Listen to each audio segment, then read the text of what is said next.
All my life, I lived with the hope that goodness would return to me in some form, that one day, all the prayers I whispered in the dark would be answered. I had no sight, but I had dreams. My parents used to tell me I was special gifted by Allah in ways others were not. My mother called me intelligent. My father said I was beautiful.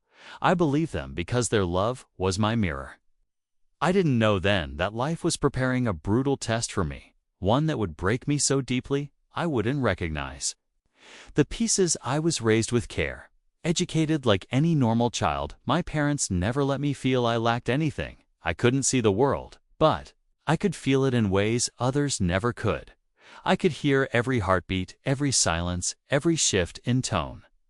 My senses were heightened, and I took pride in my intuition. But society is unkind. As I grew older, the question started: who would marry a blind girl? My younger sister got married before me. My mother often cried alone, praying that some miracle would come knocking at our door. I would hold her hands and say, "The one who created me will write my fate too. Don't worry." And then one day, a proposal arrived. Our neighbor introduced us to a family. They spoke of a man named Samir, handsome, successful, and kind. He owned a supermarket and earned well. He was older than me by 10 years, but that never bothered my parents. They said a kind man is better than a young one. Samir had spent his youth raising and marrying off his 7 sisters. After their father's death, his mother praised him endlessly, calling him a man who gave up everything for his family. That touched my heart. If he could sacrifice so much for his sisters, I believed he would surely value his wife. My parents investigated his background. Everyone confirmed his upright character. Samir sounded like a man of integrity, someone who lived quietly, worked hard, and kept to himself. There was nothing to question. The match was finalized. The wedding was celebrated with joy. I couldn't see Samir, but I imagined him based on what everyone said. Guests called him dashing, and people praised our pair, saying we looked like moon and sun sitting together. As the day of my departure neared, fear crept into my heart. The arms that had guided me through life, my mother's and father's, would no longer be there. I wondered if Samir would truly accept me as I was, but I held on to hope. After all, hadn't I been told my whole life that I was lucky, that God had a special plan for me? And so, with prayers in my heart and dreams in my soul, I stepped into the home of my new life.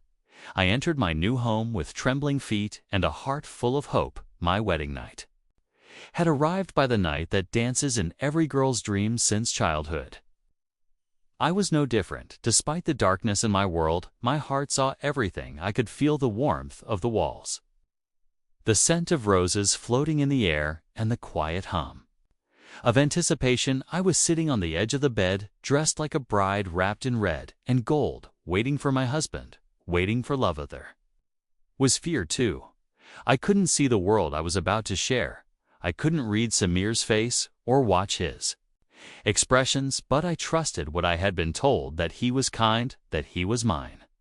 I sat there for what felt like forever, listening to the sound of my own heartbeat, faster than ever before. And then the door opened. Footsteps approached. My breath caught in my throat. A man sat beside me gently. He took both my hands in his. His touch was warm, calming. His voice was soft, drenched in affection. "You don't need to see through it," he whispered. "I will be your eyes. I will show you the world through my love." His words melted my fears. Every sentence from his lips felt like poetry. He told me I was special, that he had waited for me his whole life.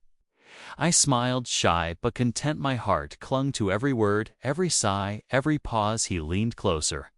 I felt the air between us disappear as the night deepened. So did our connection. I surrendered myself emotionally, physically, completely believing I was in the arms of my husband. He held me through the night, whispering sweet things, making promises that painted entire skies in my imagination. That night, I believed I was the most cherished woman on earth. But destiny was holding back its cruelest truth.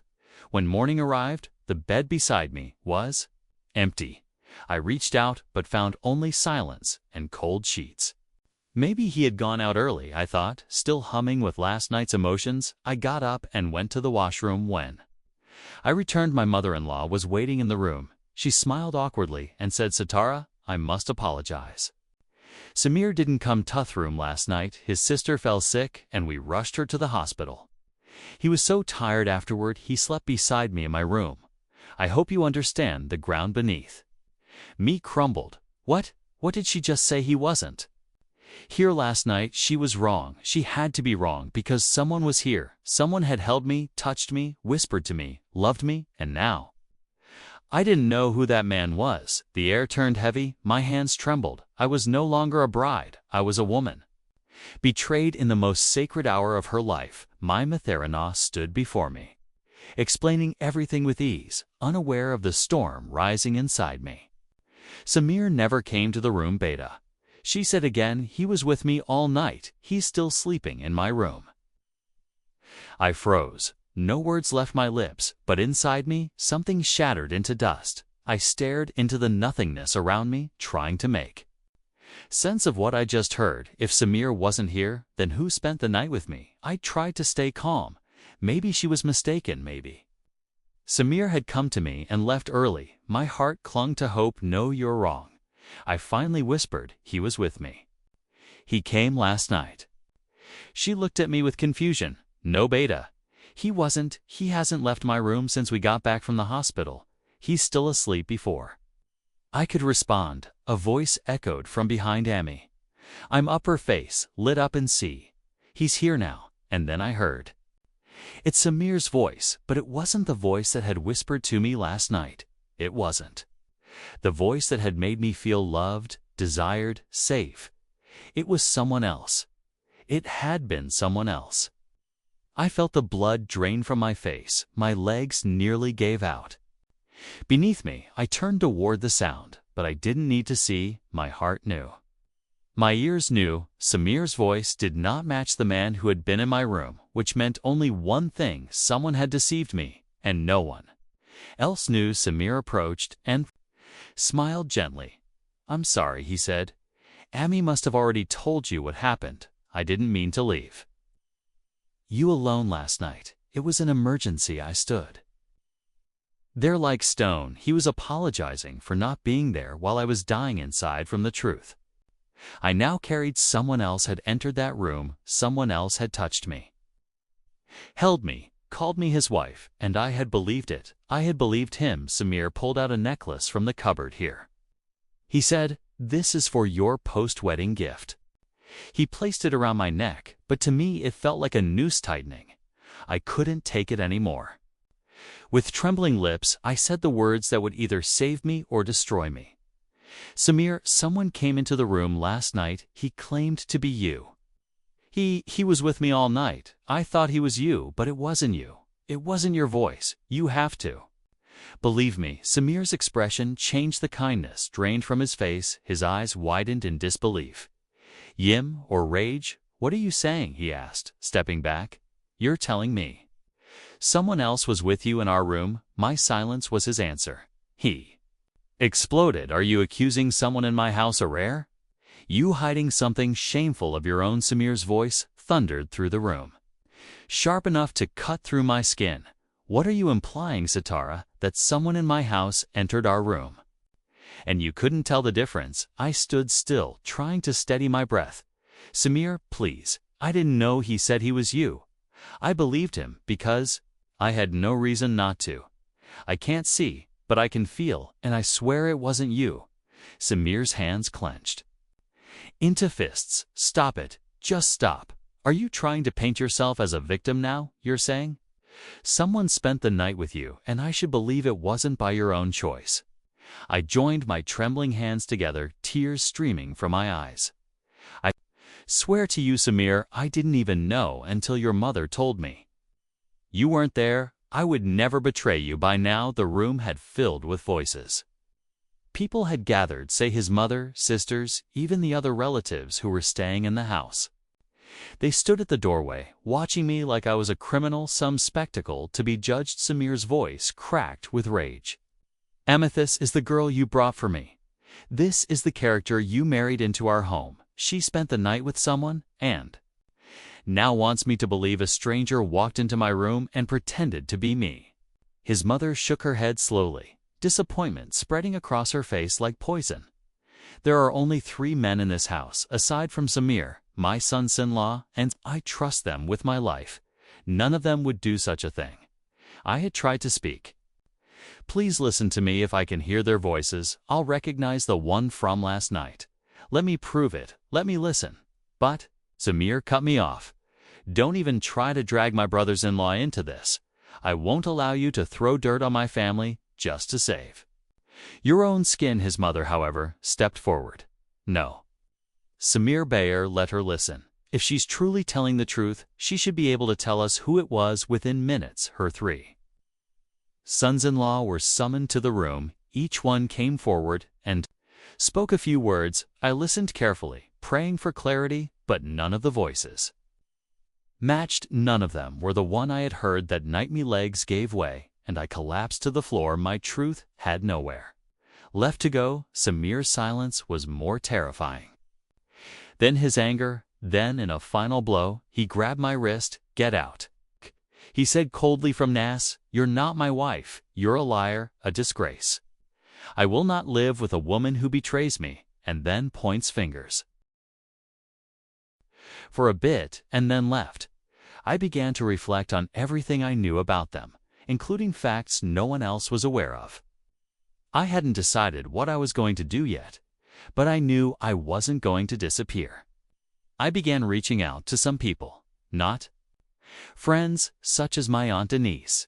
She's my mother's sister, and we've never gotten along, but she always seemed to care more about me than Mom did. I texted her and said I needed a place to rest for the night. She contacted me soon after and asked what had happened. I told her the basics simply, that Mom kicked me out, and she became very quiet. She claimed she would speak with Mom, but I urged her not to bother. I just needed some place to sleep. She allowed me to stay for the night, but it was weird. Her husband kept wondering, what did I do to get kicked out? Was I on drugs? I merely stated it was a family matter. I left the following morning. After that, I began to think more about what I could do. I knew Mom and Dad were behind on their rent since I had seen the letters from the landlord. I knew they were late on their power bill since I was the one who routinely called to request extensions. I knew Chloe was using my old laptop for school, but she had no idea how to repair it if it broke. I began building a list of everything I could tamper with and how I might make their life more difficult.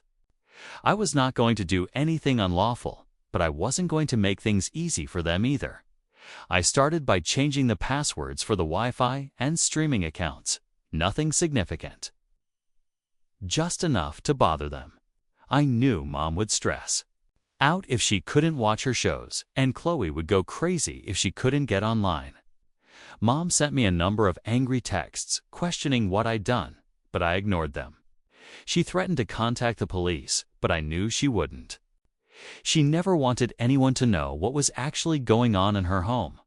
I began receiving messages from the landlord asking if I knew where Mom was. When I told him I no longer lived there, he simply groaned. He threatened to start eviction procedures if they did not pay. I knew Mom would blame me for it, but I didn't mind. She'd always blamed me for their financial troubles, but now she'd have to work it out for herself. I started talking to several of the neighbors casually. They always loved me more than Chloe, since I helped them with their Wi-Fi and fixed their bikes. I didn't tell them what happened, but I could tell they were aware of the situation. One of them, an elderly man named Harold, inquired if everything was fine at home. I merely told him I had moved out, and he nodded as if he understood. He said that if I needed anything, I should let him know. I didn't take him up on it, but it was pleasant to hear. I began receiving additional texts from Mom, all of which were angry at first and then desperate. She accused me of being selfish and pulling the family apart. She said Chloe was suffering in school without my assistance and Dad was stressed. I simply ignored her. I realized she was just reaching out because she needed something, not because she cared.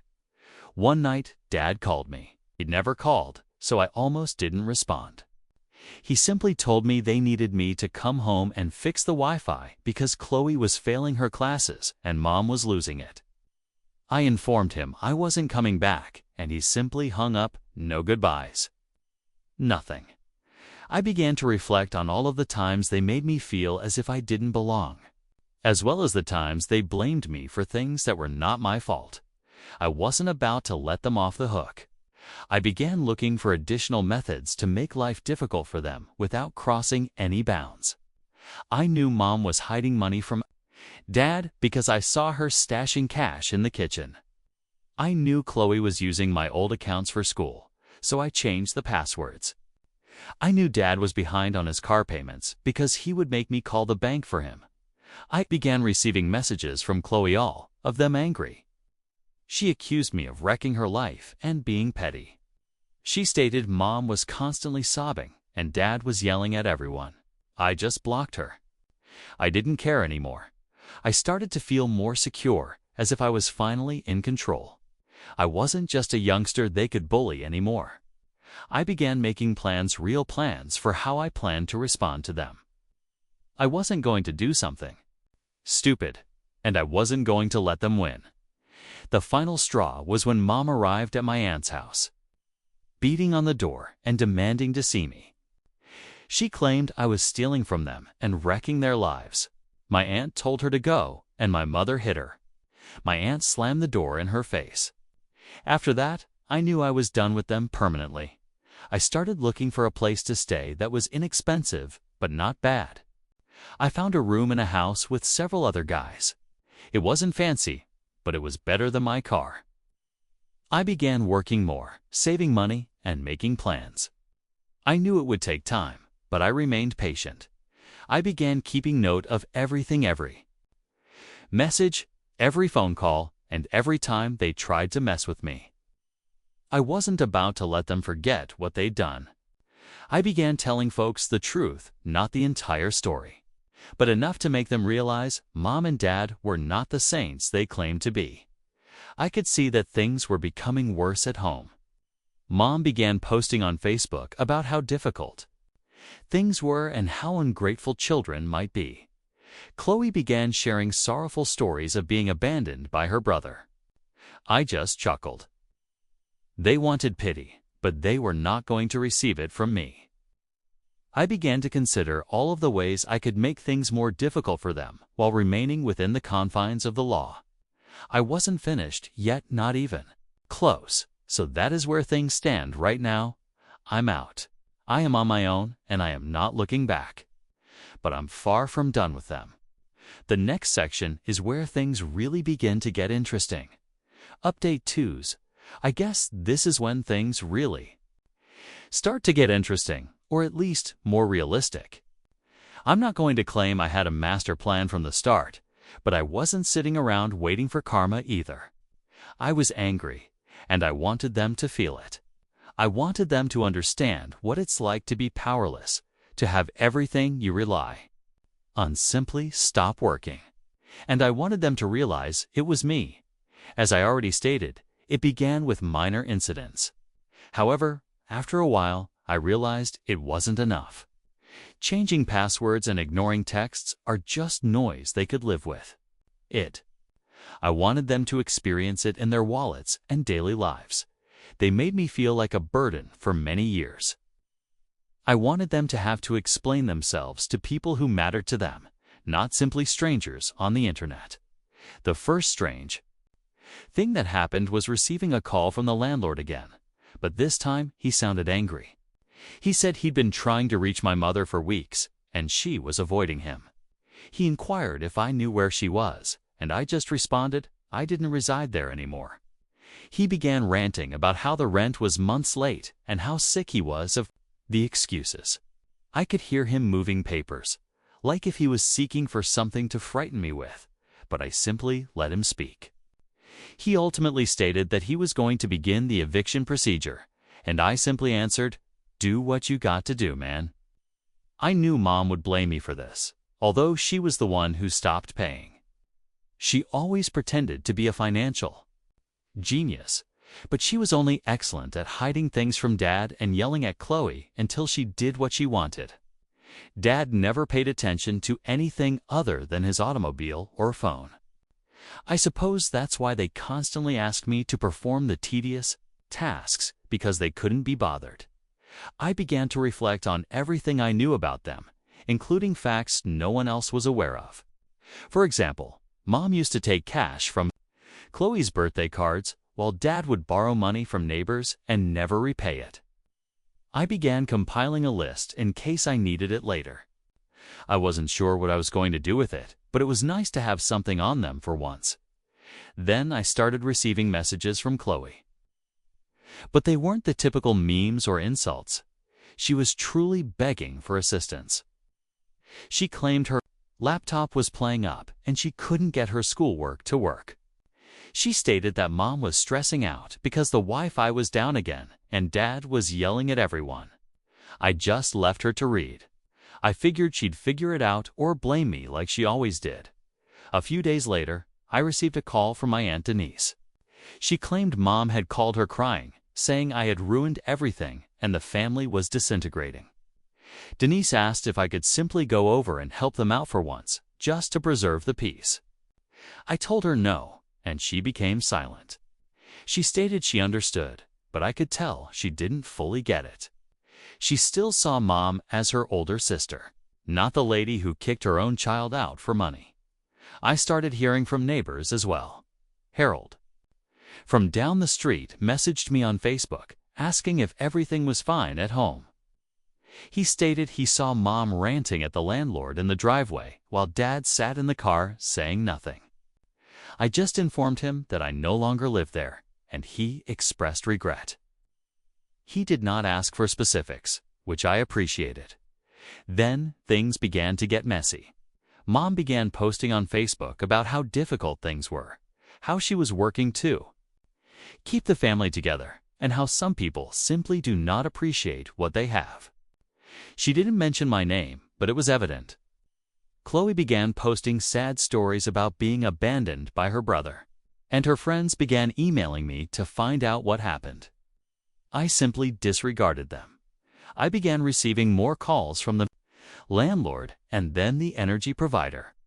They were seeking for someone to pay the bills, but I kept telling them I didn't live there anymore. Mom was getting frantic, so she started contacting me at odd hours, imploring me to come home and mend things. She apologized, stated she didn't mean what she said, and that she simply needed help. I didn't respond. One night, I received a call from Dad. He sounded exhausted, like though he hadn't slept in days. He claimed Mom was losing it. Chloe was failing school, and the landlord was threatening to kick them out. He said he needed me to come home and help for a short while. I told him no, and he simply hung up. Then Chloe arrived at my apartment. I was living in a shared house with a few other guys. It wasn't nice, but it was mine. She just showed up one night, beating on the door and demanding that I come out. One of my roommates responded and urged her to leave, but she continued to rant. When I eventually went outside, she started shoving me, saying I was wrecking her life, that Mom was constantly sobbing and that Dad was a mess. I told her to go, but she hit me. I just stood there. She began crying.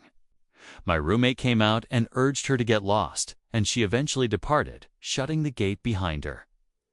After that, I began receiving letters from Mom's friends, people I hardly knew, telling me that I needed to be a man and take care of my family. I just blocked them. I was not going to let them guilt me into cleaning up their mess. I started thinking about all the ways I might make things worse for them without breaking any rules. I knew Mom was hiding money from Dad, so I texted an anonymous tip to Dad's phone, including a screenshot of her stash location.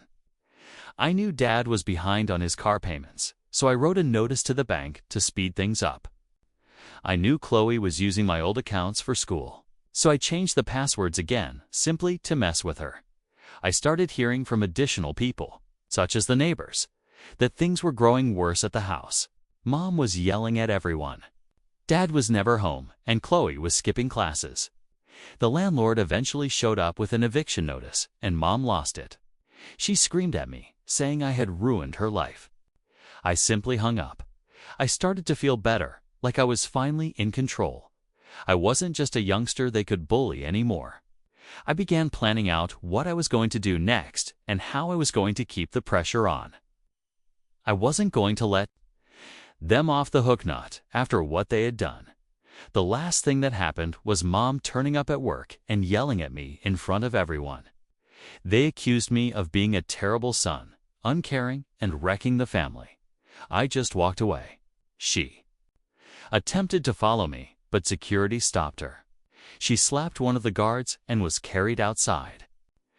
After that, I realized she was desperate, so that is where things stand right now.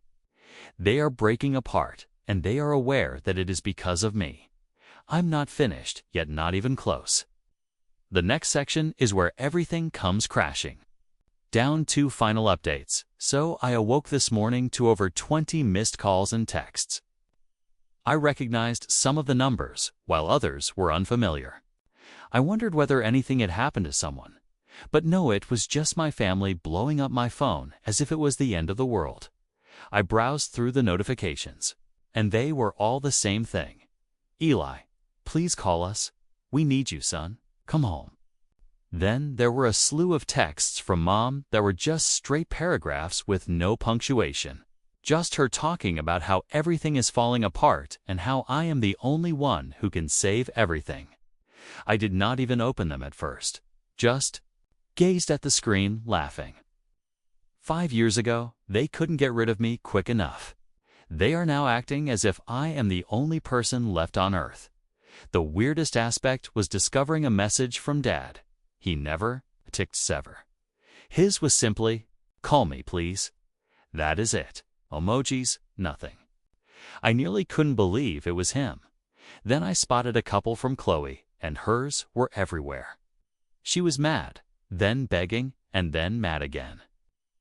She also sent a voice note, which I could not listen to, but I could see the preview, which consisted of her repeatedly shouting my name.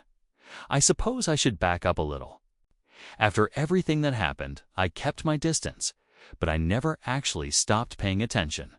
I'd get information from neighbors, my aunt Denise, or even random folks who knew my family. It was always the same. Mom was losing it, Dad was never home, Chloe was failing at everything she attempted. I really didn't care. I expected them to figure it out or not. But then I started hearing how horrible things were getting. It's as if the landlord eventually booted them out and forced them to move into a little apartment across town. Mom started arguing with everyone, including her own friends. Dad lost his car because he couldn't make payments. Chloe dropped out of school. I did not do any of that directly, but I absolutely did not aid them, and I ensured that they could no longer use me as a crutch. The thing that truly triggered everything was when Mom attempted to obtain money from my aunt. Denise called and asked if I knew what was going on. I just told her the truth. I replied, "Look, they kicked me out. They said I was nothing, and now they expect me to bail them out." Denise simply groaned and stated that she was tired of Mom's drama. She stated she wasn't going to give them anything, and that was all.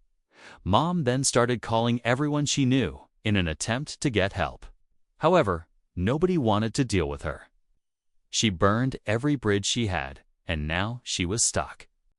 I started getting messages from individuals I barely knew, such as old neighbors or family acquaintances, wondering if I was all right and if I needed anything. I simply said I was all right. I didn't want to become involved, but it was strange how quickly people turned against my family once they learned what was going on. I suppose everyone knew Mom was a piece of work, but no one wanted to admit it until now. The final straw was when Mom showed up at my house. I was sitting in the living room, scrolling through my phone, when I heard a bang on the door. I peeked through the peephole and saw her standing there, hair tangled, frantic, hammering on the door as if she was about to break it down. I did not open it. I just stood there, watching her. She began yelling, claiming she needed to speak with me, that she was sorry, and that she simply wanted her family back. My roommate walked out and inquired what was going on, and I simply replied, "Don't worry about it, she will leave." Mom kept yelling, then she began crying, then she began cursing me out. Finally, she sat down on the steps and rested her head in her hands. I waited about 15 minutes before opening the door and telling her to go. She glanced up at me, eyes burning, and apologized that she did not intend any of it, that she only needed assistance. I told her, "You made your decision. You kicked me out. You said I was nothing, and now you expect me to mend your mess." No. Happening. She attempted to stand up and grab my arm, but I resisted. She slapped me hard, and I was just standing there. I did not say anything. She started crying again, stood up, and walked away, shutting the gate behind her. Following that, the calls and texts became increasingly worse. Dad began phoning, leaving voicemails. He said he was sorry, that he simply wants to talk. Chloe texted me a bunch of texts, stating she missed me, apologized for everything, and just wanted her brother back. I did not respond to any of them. I blocked their numbers. I blocked them on everything. I was finished. I started wondering why they treated me the way they did. I suppose it was always about money. Mom never wanted me. She only wanted the checks. Dad simply went along with everything Mom wanted since it was easier than fighting. Chloe despised me because she believed I was diverting attention away from her. It was never about family. It was always about what they could take from me. I left as soon as the money ran out. I know some people will tell me that I should forgive them or try to make things right, but I do not see the point. They made their decision. They wanted me gone, and now they have what they wanted. I am not going to be their safety net. I am not going to let them utilize me anymore. The weirdest aspect is that I don't feel horrible about it. I believed I would, but I don't. I feel I do not know free, I suppose. Like I'd finally gotten out from under their thumb. I don't have to be concerned about what they think, what they want, or need. I can simply live my life. So that's where things stand right now. My family is coming apart, and they urge me to return, but I am not going. I am done.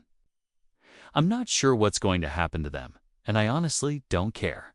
Kay made the bed, they can now lie in it. If you are still reading, thank you. I realize this was a lot, but I wanted to get it out. I'm not sure if there's a lesson here or not, but I suppose, if there is, it's that you don't owe somebody anything simply because they share your surname. Sometimes family is simply folks who happen to live in the same house. Sometimes it isn't. Even that. Anyway, I am moving on. I have my own life now, and I am not looking back.